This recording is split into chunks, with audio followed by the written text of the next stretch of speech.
All right, President Trump is on his way to the presidential palace in Helsinki, Finland, as we speak, for his meeting with Russian President Vladimir Putin. Ahead of their meeting, President Trump refused to condemn Putin as a ruthless leader or a foe in this new interview with ITV. I mean, we have plenty of the people that I deal with are pretty ruthless people. Is Putin one of those? I can't tell you that. I assume he probably is, but I could name others also. Look, if we can get along with Russia, that's a good thing. I don't know him. I met him a couple of times. I met him at the G20. I think we could probably get along very well. Somebody said, are you friends or enemies? I said, well, it's too early to say, but right now I'd say we're competitors.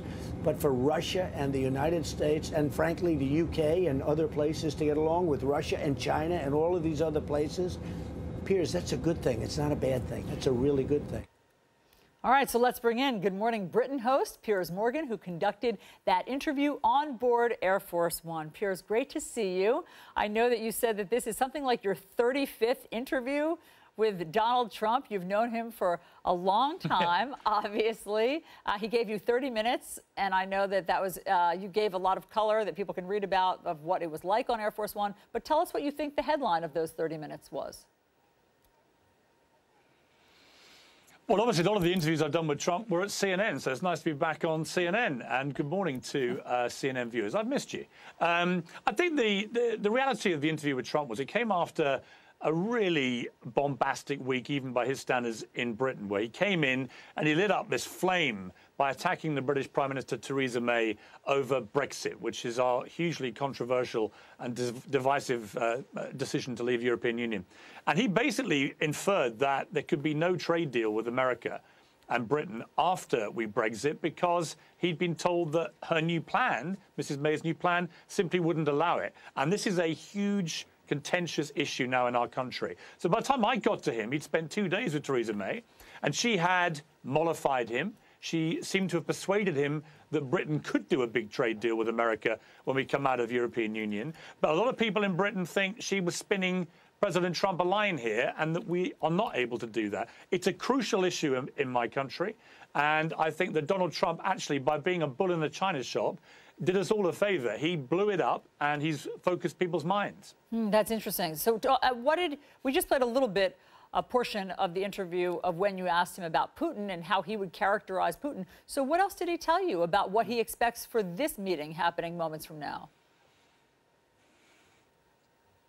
Well, I asked him whether he had a kind of world view, a Trump doctrine about the world stage, which involves him getting in a room with the bad guys, whether it's Kim Jong-un, whether it's Vladimir Putin. And he kind of said, yeah, he does. You know, he said I think from his time as a real estate tycoon in New York, he believes in just getting in the room, even with people you can't stomach, and trying to do a deal. You know, he's a business guy at his core, Trump, as we all know. And I think that with Kim Jong-un, he feels now he has at least some kind of relationship, which he thinks is to the benefit of not just America, but world peace. I think he's going in to see Vladimir Putin with the same kind of relatively open mind, where he wants to see where the conversation goes. I have to say that his general view was interesting, where he said, look, when I first got into office, everybody assumed I would be at war very, very quickly with people. And I think that's true. I think a lot of people did have that fear. And Trump actually, by getting into these rooms with the bad guys and trying to avoid war, he's saying, look, you know, it's the old Winston Churchill thing. It's better to jaw than war. I would say he'll be judged by results. If genuinely he can forge a proper peace with North Korea, and if genuinely he can be a kind of control valve on Putin, then this will be a very good thing, not just for America, but for the world. Well, the problem is it will be hard to know what actually happens during these 90 minutes because there will be no record of it. And really, I mean, maybe we've been told an interpreter, but we don't know if that's a State Department interpreter. We don't know if that's a Russian interpreter. And so it's hard to know what the president will come away with. Furthermore, you know, he hasn't really called Putin a bad guy. In other words, he doesn't necessarily think that Putin's a bad guy. In fact, I mean, here's where his mindset was this morning. This is what the president was tweeting about. President Obama thought that crooked Hillary was going to win the election. So when he was informed by the FBI about Russian meddling, he said it couldn't happen. That's not true. Was no big deal. Not true. And did nothing about it.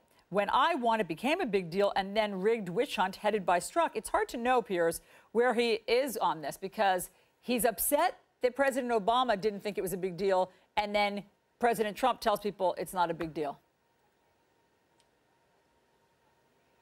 Yeah, listen, I completely agree, and there's an inconsistency there. There's a lot of hypocrisy because of his positions against Obama before, and Trump, as we know, is not a politician. He's a very different kind of political animal, and, you know, we have to see where this all takes us. I can only say that my own brother is a British Army colonel who's currently fighting in a NATO force, and I think the military view is that however unsettling and disruptive Trump's tactics may be, actually it's not a bad thing if America and Russia can somehow avoid open conflict, similarly with North Korea. The question is, can Trump's very unusual tactics lead to that happening? And I think that there's a bigger picture here. America, obviously, has a very fixed focus, and I know CNN is very fixed on this, about the Russian meddling in the election, Russian hacking, and whether, you know, how far has Russia gone to compromise the integrity of American democracy? I absolutely understand that. The rest of the world has an even bigger picture, which I guess is world peace.